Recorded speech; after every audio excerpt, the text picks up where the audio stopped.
Here's what you missed on Phathead and Cande in the morning. Weekdays 6 to 10 a.m. on My Country 96.1.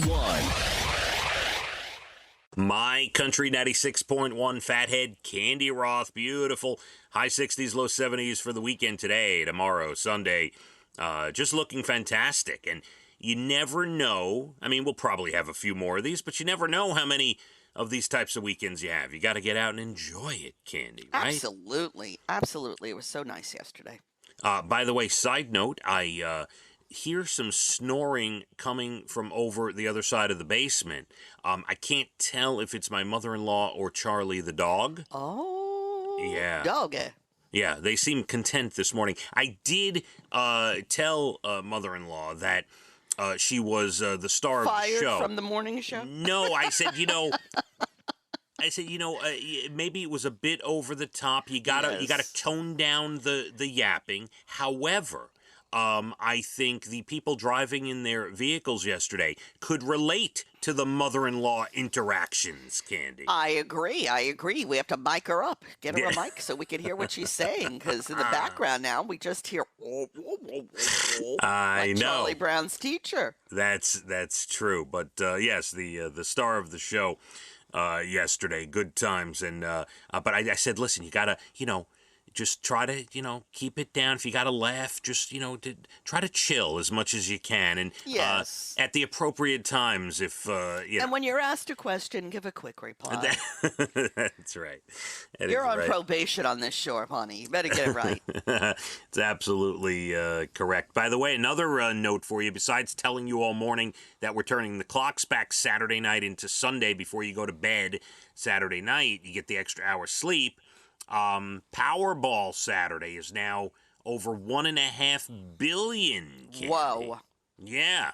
Well, you got to be in it to win it. I was in it. I didn't win it.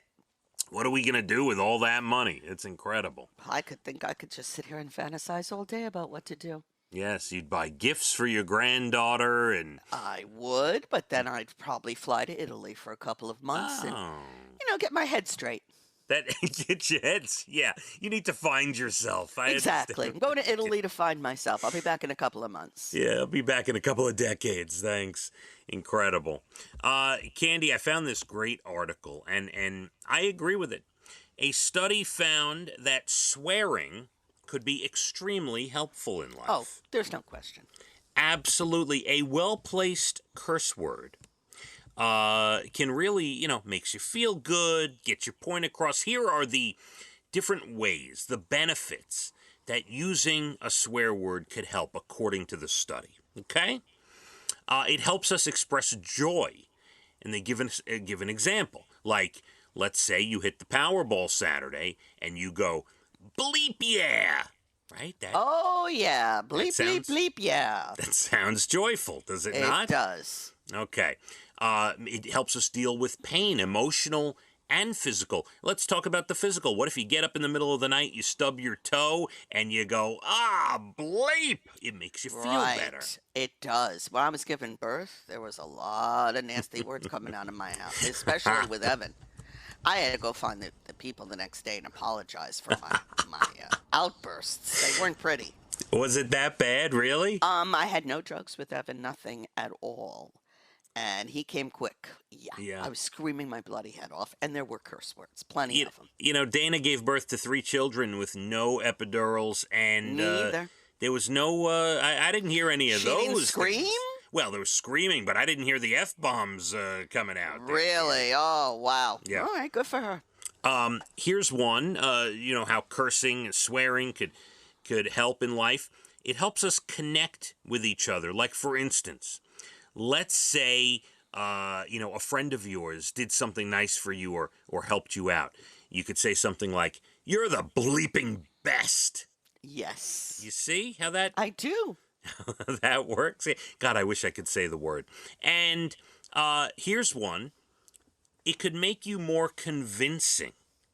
Where, like, if you swear in text messages, you're seen as more persuasive. But that being said, too much is ridiculous. Right.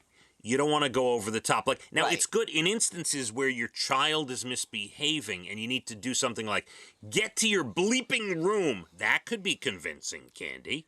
Well, yes, if they're 4 years old and then they say the word back to you or say it to somebody on the phone, may not be so good. So you have to be cautious with that Oh, too. that's why Elijah says it all the time now. All the time. See what I'm saying? Yeah, I see now what the problem. You have to be careful with that. Ask me where I learned the cursing in the household from. My Candy. father, it's his favorite word. I do remember a few well-placed F-bombs from Dad growing up. Yeah, and, Yes. I remember the vacations more. The highlight of any child's youth is the vacations. But I do remember a few good, well-placed F-bombs through Let me that. tell you, when Casey was 2 and his grandfather was on the phone, we handed Casey the phone to say hi, and he let it fly with the F-bomb. Oh, We grabbed that phone so fast out of his head,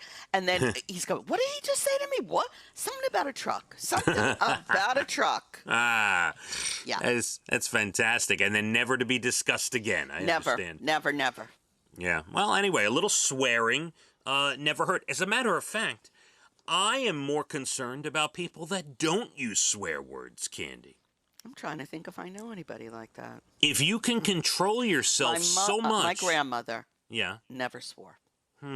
Never raised her voice. I guess there's two kinds of people that don't swear.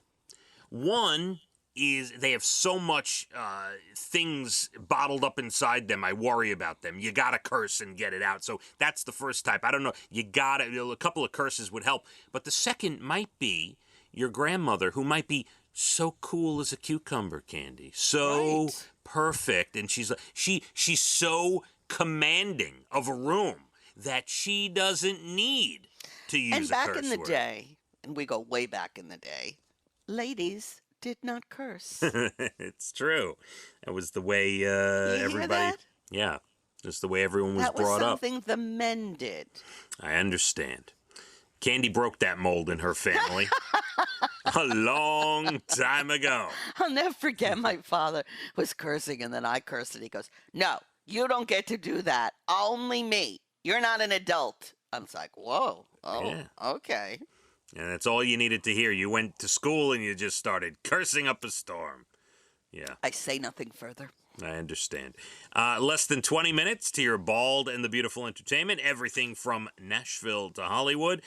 Beautiful weekend today, tomorrow, Sunday. Looking like the high 60s could hit the low 70s and set a record for this time of year. Let's hit the roads. My Country 96.1. Phathead and Candy in the morning, weekdays 6 to 10 a.m. on My Country 96.1.